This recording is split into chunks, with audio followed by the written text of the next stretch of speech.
নমস্কার, রিপাবলিক বাংলার Facebook page এবং ইউটিউব চ্যানেলে আপনাদের প্রত্যেককে স্বাগত জানাই। আপনাদের সঙ্গে আমি রয়েছি এলিনা এবং আমার সঙ্গে রয়েছেন আমার ভিডিও জার্নালিস্ট অমিত নাথ। আপনারা জানেন যে আমরা প্রত্যেক দিন বিভিন্ন খবরের আপডেট নিয়ে আপনাদের সামনে হাজির হয়ে যাই রিপাবলিক বাংলার ডিজিটাল মাধ্যমে। আপনারা বিভিন্ন খবরের আপডেট পান, বিভিন্ন রকমের ছবি দেখতে পান এবং আমরা সবসময় চেষ্টা করি যে আমাদের সঙ্গে সঙ্গে আপনারাও যাতে খবরের মধ্যে থাকতে পারেন, আপডেটেড থাকতে পারেন। আজকে সারা দিন ধরে বেশ কিছু খবর রয়েছে, অবশ্যই তার মধ্যে থেকে সব থেকে বড় খবর যেটা, যে প্রধানমন্ত্রী নরেন্দ্র মোদী 3 দিনের ব্যবধানে আবারও তিনি বঙ্গ সফরে এসেছেন এবং তার বঙ্গ সফরে আসার কারণ বারাসাতে তার ঐতিহাসিক বিশাল জনসভা। এর আগে আমরা দেখেছি কৃষ্ণনগর থেকে শুরু করে আরামবাগ বিভিন্ন জায়গায় গত 3 দিন আগে তিনি এসেছিলেন। বঙ্গ সফর ঘিরে একাধিক কর্মসূচি তিনি সেরেছিলেন। তবে লোকসভা ভোটের আগে 2024-এর লোকসভা ভোট একেবারে শিয়রে এবং তার আগে মোদির এই বঙ্গ সফর কিন্তু অত্যন্ত তাৎপর্যপূর্ণ বলেই মনে করছে রাজনৈতিক মহল। আপনাদের জানিয়ে রাখবো আজকে সকাল থেকে ঠিক কি হলো। প্রধানমন্ত্রী নরেন্দ্র মোদী তার আজকে একাধিক কর্মসূচি ছিল। হাওড়া থেকে স্প্ল্যানেড পর্যন্ত মেট্রো প্রকল্পের উদ্বোধন সহ একাধিক প্রকল্পের শিলান্যাস তিনি করেছেন।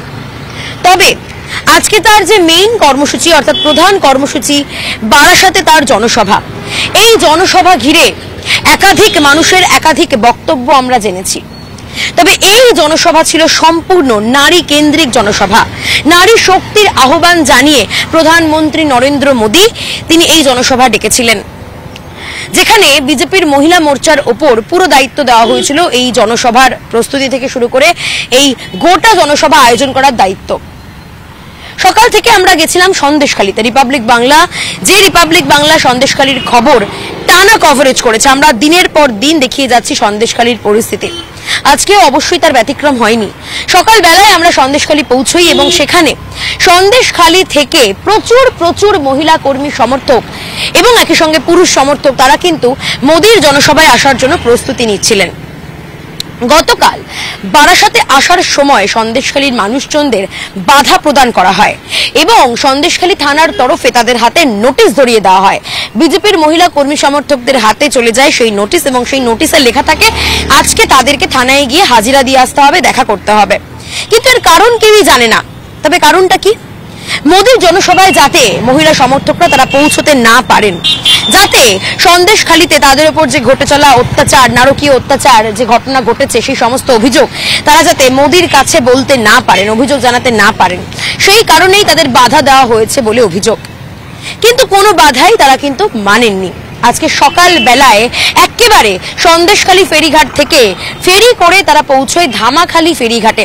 মিছিল করে বিজেপির দলীয় পতাকা হাতে নিয়ে, হাতে ত্রিশূল নিয়ে যারা একেবারে মা দুর্গার প্রতীকী রূপ সেজে তারা সন্দেশখালী থেকে ধামাখালীর দিকে রওনা দেন।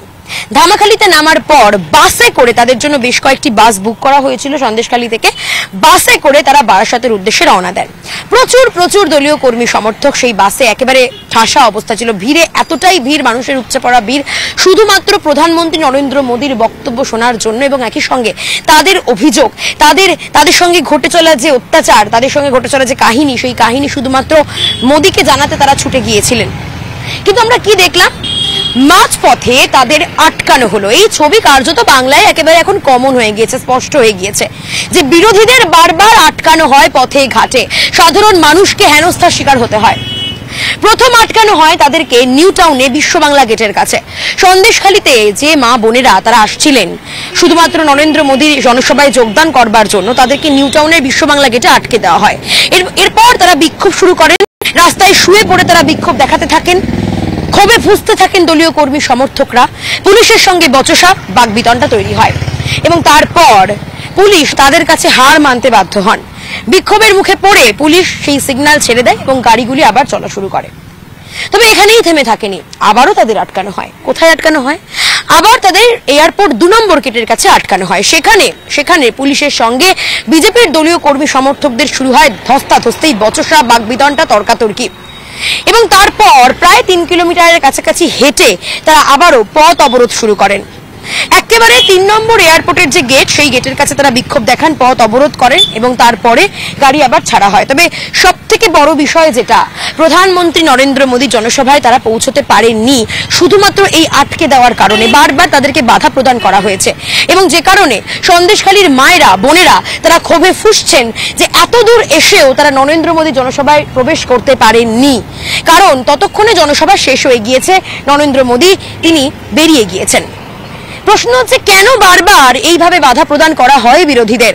কেন, কি আছে এমন সন্দেশখালীতে যে কথা কেন বলতে বাধা দেওয়া হয় তাদের?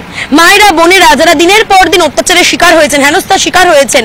শেখ শাহজাহান তিনি এখনো পর্যন্ত গ্রেপ্তার, যার তদন্তভার ইতিমধ্যে সিবিআই কে দেওয়া হয়েছে। সেই শেখ শাহজাহান ছাড়াও এখনো দুর্বৃত্ত বাহিনী, দুষ্কৃতী বাহিনী সন্দেশখালীতে ঘোরাফেরা করছে। অথচ তাদের ধরার কোনো রকম উদ্যোগ দেখা যাচ্ছে না পুলিশ প্রশাসনের মধ্যে।